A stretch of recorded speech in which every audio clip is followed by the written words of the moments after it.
নীলা প্রতিদিন সকালে কলেজে যাওয়ার সময় ছাদে উঠে দাঁড়াত, আর ওদিকে রাস্তার কোনায় দাঁড়িয়ে থাকত আরিয়ান, চোখে চশমা, হাতে বই। দুজনের চোখ মিলত, হাসি বিনিময় হতো, কিন্তু কেউ কোনোদিন কিছু বলার সাহস করেনি। একদিন হঠাৎ আরিয়ান আর আসলো না। দিন গড়িয়ে সপ্তাহ, সপ্তাহ পেরিয়ে মাস।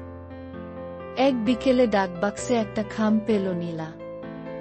খামের ভেতরে একটা ছোট চিঠি। আমি চলে যাচ্ছি, কিন্তু তোমার সেই ছাদের হাসি আমি কখনো ভুলব না।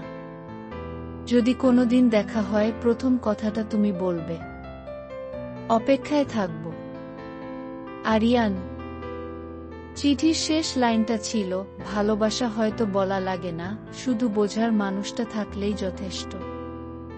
নীলার চোখে এক ফোঁটা জল, আর ঠোঁটে একটুখানি হাসি।